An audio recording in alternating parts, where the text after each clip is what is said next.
पेशा teacher, research scholar, journalist. तुम्हारी शादी हो गई? नहीं, 2 बार बाल बाल बचा। करना नहीं शादी। जरूरत नहीं पड़ती।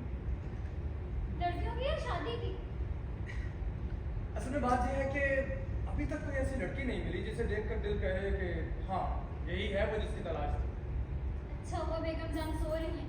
बेगम जान सो रही हैं? हाँ, अगर जागती होती तो तुम्हें खड़े खड़े यहाँ से निकाल देती, एक लम्हा भी नहीं ठहरने देती। जब भी कोई कहता है कि अभी तक अपनी पसंद की लड़की नहीं मिली, बेगम जान फौरन समझ जाती है कि उसकी नीयत ठीक नहीं है मेरे बारे में। लेकिन मेरी नीयत बिल्कुल ठीक है। तुम्हें कैसे मालूम? क्योंकि मेरे दिल से अभी तक कोई ऐसी आवाज नहीं है। ठीक कह रही हूँ, इसकी पी लो। इसकी तो गोली मारो। तुम अपने बारे में कुछ बताओ। कैसे बताऊँ? ऐसे ही जैसे मैंने बताया।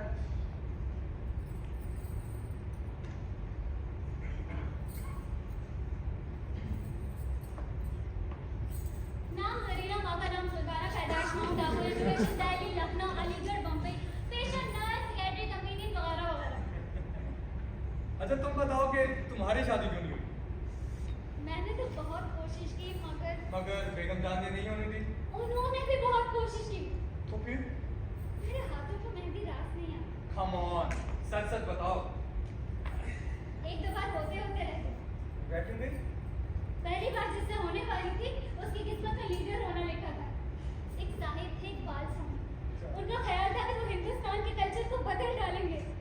उन्हें तवाइफों से बड़ी हमदर्दी थी। पता चला इतनी ज्यादा हमदर्दी है कि हर रात किसी कोठे पर गुजारते हैं। फिर? एक रात को अमरोहे वाली शमशाद के घर पहुंचे। बेगम जान भी वहीं मौजूद थी। सबने मिलकर जूतियों से मारा। फोटो निकाल के कौमी आवाज अखबार को भेज दिया। फिर क्या हुआ? फिर क्या होना था? उनकी लीडरी और मेरी शादी का प्रोग्राम एक ही दिन में खत्म हो गया। और दूसरा? दूसरा एक साइज, साइंस यानी घोड़ों की मालिश करने वाला। उसका बाप साइज था। वो खुद तो घोड़े पालता था और फिल्मों को फाइनेंस भी किया करता था। मगर था तो साइंस ना। हाँ, था तो साइज। मगर क्या था कि मैं जब भी उसे देखती थी मुझे हुसैन के घोड़े याद आते थे। वो पेंटिंग देखे है ना, लाइटनिंग हॉर्सेस वाली, इसलिए मैं उसके साथ भाग गई। भाग गई? हाँ। घोड़े के तबेले में। क्या हुआ? फिर क्या होना था? बेगम जान वहां पहुंच गई और चाबुक लेके इतना मारा कि खून निकल आया। तुम्हें? नहीं, उसे। Very interesting. फिर क्या हुआ? फिर क्या होना था? बहुत कोशिश की लेकिन कोई अच्छा लड़का राजी ही नहीं। और जो राजी हुआ उनके लिए बेगम जान राजी नहीं हुई। यार हल्दी की तमन्ना में ही पीले हो गए। हाय, अब तो तमन्ना भी नहीं रही। तुम्हारी उम्र इतनी ज्यादा नहीं लगती। उम्र कम है मगर बीमारी पुरानी हो गई है। बीमारी? एक साइकियाट्रिस्ट को दिखाया था। उसने एक लंबी चौड़ी रिपोर्ट भेज दी। उसने लिखा था मुझे ख्वाबों में रहने की आदत पड़ गई है। ख्वाब? हाँ, मैं ख्वाब देखती हूँ। कैसे ख्वाब देखती हो? मैं देखती हूँ कि मैं एक शहजादी हूँ जिसे चुड़ैल ने कैद कर रखा है। एक दिन एक शहजादा आता है और चुड़ैल को मारकर मुझे आजाद करवा लेता है। और वो शहजादा मुझ जैसा है। नहीं, वो तो बहुत खूबसूरत है।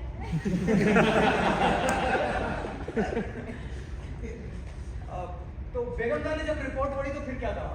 बहुत गालियां दी। कहा कि हरामी पिल्ले की माँ होगी चुड़ैल। तो इसमें साइकियाट्रिस्ट का क्या कसूर था? आप कैसा भी हो, देखने वाले का भी कभी कोई कसूर नहीं होता। तुम्हें यकीन है कि कोई शहजादा आएगा और शहजादी को कैद से छुड़ा के ले जाएगा? हाँ, इसलिए मैं हर आने वाले से पूछ लेती हूँ, क्या तुम मेरे शहजादे हो? लेकिन तुमने मुझसे तो कभी नहीं पूछा। इसलिए कि तुम अभी तक मेरे ख्वाब में नहीं आए। और अगर आ गया तो क्या करोगी?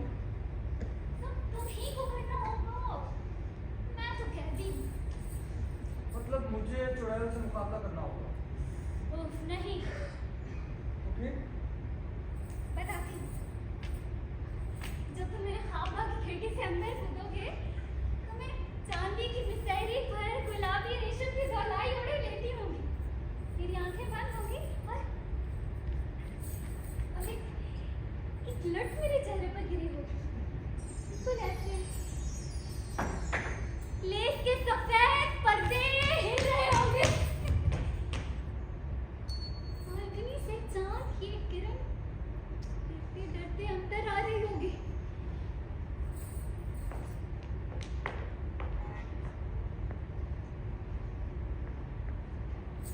तुम दबे पांव आगे बढ़ोगे, मुझ पर झुकोगे, चेहरे से मेरे बालों की लट हटाओगे और मेरे होठों पर अपने जज्बात से भागते हुए होठ रख दोगे। बाप रे। फिर मैं आगे बोल दूंगी। ये नामुमकिन है, क्यों? क्योंकि मुझे अपनी कमजोरी का पता है। मैं एक इस पर नहीं रुक सकता। मैं चाहती कि तुम एक इस पर चलो बेडरूम में चलते हैं। चलो। ऐसी बातें कर रही हो सही ना, अब बेगम जान आ गई तो बेगम जान सो रही है नींद की गोली खाकर। देखो मैं बेगम जान को धोखा नहीं दे सकता। बेगम जान खुद यही चाहती हैं। तुम होश में तो हो? इकबाल समामी को जूतियों से और साइज को चाबुक से मारने वाली ये चाहेगी कि मैं उनका कहना है कि दो बार गलती हो चुकी है, हर बार वो ये जरूरी नहीं है, आदमी को कोशिश करते रहना चाहिए। देखिए मुझे सोचने के लिए 2 मिनट चाहिए। किस तरह सोचते हो तुम? मैं लेट कर लेट जाओ। जिन्ना मैं बाद में लेट लूंगा, सोच लूंगा। पहले तुम ये बताओ कि बेगम जान ऐसा क्यों चाह रही है? क्योंकि वो इसके अलावा और कुछ नहीं चाहती। तुम्हें अजीब नहीं लगता? वो किसी को लालच देकर तुम्हारे गले में बांधना चाहती हैं। आखिर ऐसी क्या मजबूरी है? मजबूरी नहीं, सौदा है, बिजनेस। एक चीज की तुम्हें जरूरत है, एक की मुझे। तुम मेरी जरूरत पूरी करो, मैं तुम्हारी जरूरत पूरी करूं। जब सिक्का नहीं था तो यही सिक्का चलता था। और अगर मैं आपकी बात ना मानूं तो? नुकसान तुम्हारा है, मेरा खजाना तुम्हें नहीं मिलेगा। मुझे आपकी ये सौदेबाजी अच्छी नहीं लग रही बेगम जान। तुम अंदर जाओ, नए घोड़े पे काठी डालने में वक्त लगता है। मैं घोड़ा नहीं हूं बेगम जान। बिदक तो रहे हो। ये बेइज्जती, मैं तो सल्ला मारी की इज्जत बढ़ा रही हूँ। तेरी जैसी लड़की से 7 जन्म में नहीं मिलेगी। फिर वही तू मुंह में दही जमाए क्यों खड़ा है? बोल ना, गलत कह रही हूँ। मिलेगी ऐसी लड़की? बेगम जान मुझे सोचने के लिए वक्त चाहिए।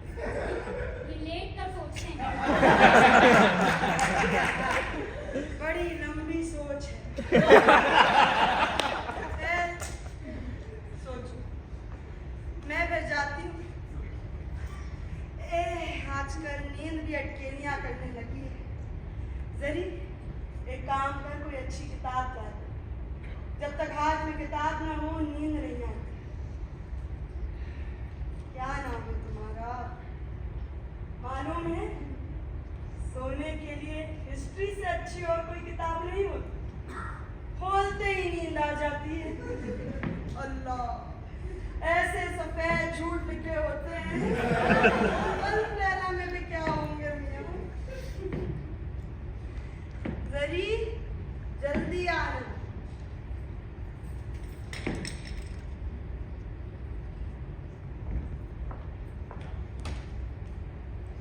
सीमा, सीमा, बेगम जान और मौलाना के बीच में कोई संबंध है? मतलब देखो अगर ये सच हुआ ना तो एक धमाका हो जाएगा। इंडिया की हिस्ट्री का खोया हुआ पेड़ सामने आ जाएगा। कभी कभी सोचता हूँ कि बेगम जान के जाने के बाद क्या होगा।